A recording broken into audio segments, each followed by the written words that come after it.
से जोड़ रहा हूँ। चट्टानों की छाती से जो दूध निकाले, हंसते हंसते मौत को भी जो गले लगा ले, सर पर कफन बंद कर जो निकला करते थे, हुए देश में ऐसे भी हैं लोग निराले, ऐसे ही लोगों में से थे एक आजाद। आओ याद करें कैसा था वो फौलाद, आओ याद करें कैसा था वो फौलाद। अंग्रेजों के रोज से बढ़ते अत्याचार, चारों तरफ मचा था मित्रों हाहाकार। थे तब 14 साल के केवल चंद्रशेखर, फोड़ दिया एक अफसर का सर मार के पत्थर। 2 महीने फिर बिता दिए दुष्टों से छुपकर, आखिर ले ही गई एक दिन पुलिस पकड़कर। पूछा जज ने नाम जो ऊंची कर आवाज, गुस्से में बालक शेखर बोला तभी आजाद।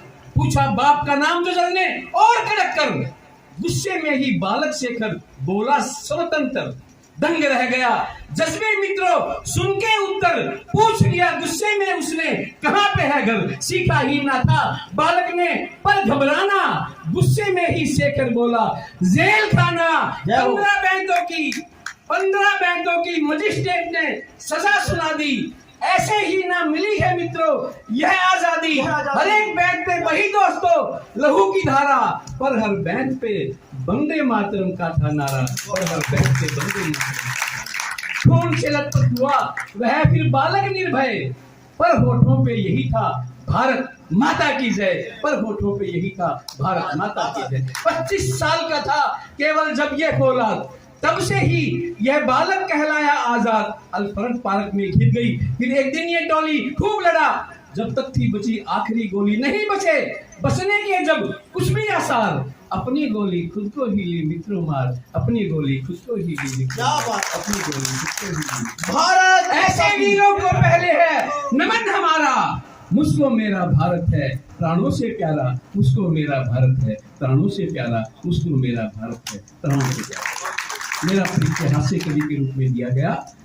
हमने विवाह की, सच्ची बात बता रहा हूँ जी, हमने विवाह की 45वीं वर्षगांठ मनाई, एक दूसरे के लिए जिएंगे कस्में खाई, एक दूसरे के लिए जिएंगे कस्में खाई।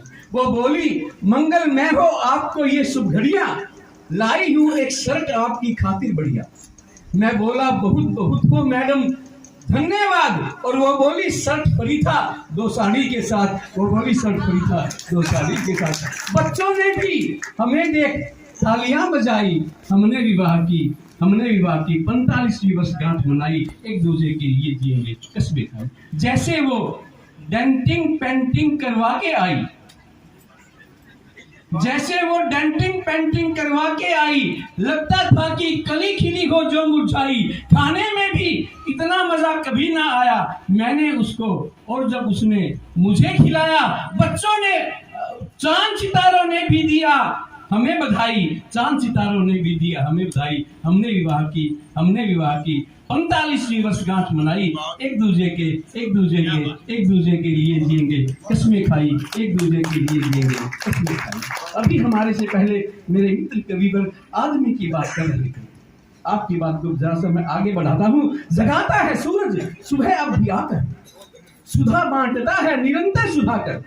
सितारे यूं ही जगमगाते हैं अब भी, महक फूल सब पर लुटाते हैं अब भी। परिंदों व पशुओं का संसार देखो चला आ रहा है, वही प्यार देखो कुदरत जहां थी वही की वही है। मगर आदमी वह नहीं है, मगर आदमी वह नहीं है, मगर आदमी वह नहीं है।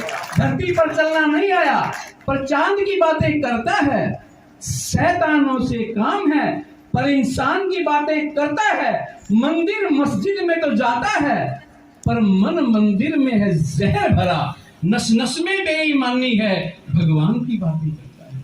भूखे के लिए तो गाली है पर भरे हुए को भंडारे, बस्ती को तो है उजाड़ रहा, कल्याण की बातें करता है। एक हाथ से दौलत लुटा रहा, एक हाथ में देखो खंजर है, चूसे है खून गरीबों का, ईमान की बातें करता है।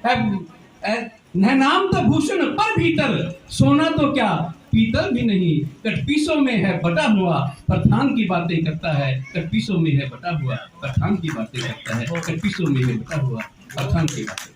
जैसा कि आप सभी जानते हैं आज से नव संवत्सर शुरू हो रहे हैं। हर कोई मुस्काए मित्रों, नए साल में गीत खुशी के गाए मित्रों, नए साल में घूम रहे हैं जो 50 से बड़े कुंवारे, उनको भी दुल्हन मिल जाए।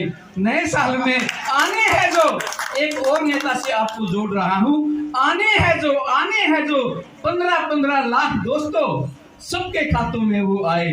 नए साल में सबके खातों में वो आए। नए साल में खुशियों के हो साथ आपकी रोज सगाई, और दुनिया के सब लोग आपकी करें बड़ाई। रोम रोम में गूंजे सत्यम शिवम सुंदरम, नव संवत्सर की सबको ही बहुत बधाई, नव संवत्सर की सबको ही बहुत बधाई, नव संवत्सर की सबको ही बहुत बधाई। और अंत में एक छोटी सी रचना और जो मेरी सुप्रीम कोर्ट में पढ़ी गई, मैं हरियाणा का शायद पहला कवि था जो सुप्रीम कोर्ट में, जिसकी एशिया के एक कवि वहां पर थे, तो मैं आपको उस कविता से जोड़ रहा हूँ। कूड़े के ढेर पे बैठी एक बेचारी, दिल में दर्द लिए लाचार बेबस अपाहिज और दुखी गौ माँ, और सामने की कोठी में रहती बेटों और बहुओं की सताई एक लाचार और बेबस विधवा माँ। दोनों की आंखों में आंसू, दोनों ही माँ कहलाए, दोनों ही इस समाज से बेहद नाराज, दोनों के चेहरे मुरझाए।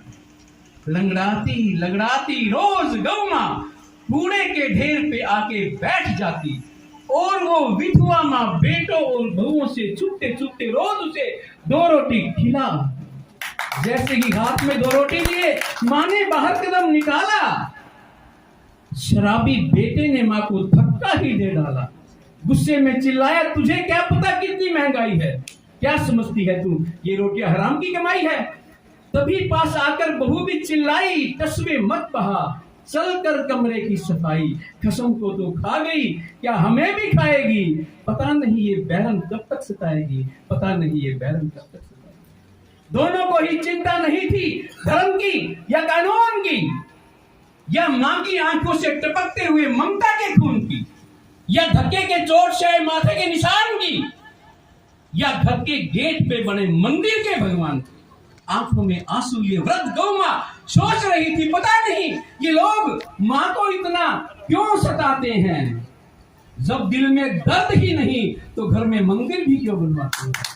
क्या ऐसे पापी भी इंसान ही कहते हैं, या फिर इन बड़ी बड़ी कोठियों में भी पशु ही पाए जाते हैं, या फिर इन बड़ी बड़ी कोठियों में भी पशु ही पाए। सोच रही है कूड़े पे बैठी गौ माता, कैसा है ये माँ का और बेटे का नाता। माँ भूखी रहकर बेटे को दूध पिलाए, और बेटे माँ को ये कैसे दिन दिखलाए। हाय रे कलयुग के ये बेटे हर जाई, खुद पिए दारू पर माँ को नहीं दवाई। तड़प रही है माँ कोने में सख्त बीमार, और बहू बेटे सोए बंद करके द्वार, और बहू बेटे सोए बंद करके द्वार, और बहू बेटे सोए बंद करके द्वार। बहुत बहुत धन्यवाद दोस्तों, बहुत बहुत धन्यवाद। अंत में मैं आपके प्रति आभार व्यक्त करता हूँ, आप लोगों ने मुझे इस काबिल समझा कि मैं आपके विश्वास। धन्यवाद। ये सत्यभूषण बिंदल जी हैं, पहले पत्नी पर लिखते थे और बाद में इन्होंने माँ पर लिखना शुरू कर दिया। माँ पर इनका बड़ा शोध किया, तो आदत के मजबूर हो गए, तो ये ससुराल चले गए। और ससुराल में जाके जब सासू माँ ने पूछा कि दामाद जी क्या बनाऊं, उन्हें कुछ बना लो हल्का फुल्का, जो पौष्टिक भी हो, सेहतमंद भी हो और ठीक हो, बढ़िया हो, शाही भोज हो। तो इनकी सासू माँ ने इनके लिए खिचड़ी बना दी। इनका जी हल्का भी है, फुल्का भी है, पौष्टिक भी है और शाही भोज भी है। तो खिचड़ी अब देख के इनका मुंह थोड़ा सा टेढ़ा मेढ़ा तो हुआ, तो उसके ऊपर घी भी नहीं। अब हरियाणा में रिवाज है कि खिचड़ी के अंदर जब तक घी ठोक के ना डाला जाए तो खाने में मजा नहीं आता। तो उनकी सासू माँ ने खीर, तो उन्होंने कहा पत्नी को संबोधित करते हुए, घी नहीं है इसमें। वही बात है, माँ तो माँ ही होती है, माँ तो माँ ही होती है। पत्नी समझ गई, उन्होंने 1 चम्मच घी डाल दिया। पहले ठीक है 1 चम्मच घी तो आया, लेकिन फिर भी माँ तो माँ ही होती है। उसको फिर गुस्सा आया पत्नी को, भैया ये तो बड़ी बेइज्जती है। उसने 1 चम्मच 2 चम्मच 3 चम्मच डाल दिए। इनके फिर भी समझ नहीं आई। ये बोले भाई बात तो ठीक है, लेकिन फिर भी कुछ भी हो माँ तो माँ ही होती है। पत्नी को आया गुस्सा, वो पूरा का पूरा घी का डब्बा उसके अंदर उड़ेल दिया।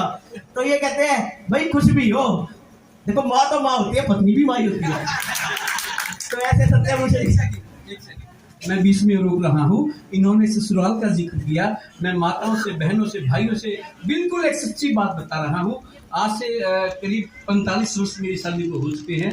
ये बात भी करीब 45 साल पहले की है, जब मैं पहली बार ससुराल गया। तो मैं दोस्तों इस मन से सच्ची बात बता रहा हूँ, मेरी सास ने शायद 100 रुपये उस वक्त टीका के दिए होंगे, और मैंने वो पैसे जो मेरे पास और पैसे थे उनमें मिला दिए। उन्होंने कहा कि ये पैसे तो अपनी माँ के होते हैं, तुम्हारी माँ के होते हैं। और मैंने कहा, आप मेरी आवाज़, मेरे उत्तर सुनकर अवश्य तालियां बजाते होंगे। बोले आपके यहाँ होते होंगे ये पैसे माँ के, हमारे यहाँ तो सारे ही पैसे माँ के होते हैं, हमारे यहाँ तो सारे ही पैसे माँ के। लेकिन उन्हें बात तो बता दी, चलो अब मैं गुस्ताखी कर ही रहा हूँ, अत्री जी आपको समय कटेगा, लेकिन कोई बात नहीं, चलती बात नहीं है। तो ये जैसे कहे 100 रुपये की बात कर रहे हैं, ये 45 साल पहले की घटना है। एक की दर्जन केले लेकर ससुराल में चले गए, एक दर्जन केले लेकर ससुराल में गए, तो बात जिन्हें इनकी सासू माँ ने इनको 100 रुपये दे दिए जाते हुए, और इनका मुंह फिर टेढ़ा मेढ़ा। यार क्या मैं 100 के मैं जमा दूँ 100 रुपये करते हैं, सारे रास्ते तेरी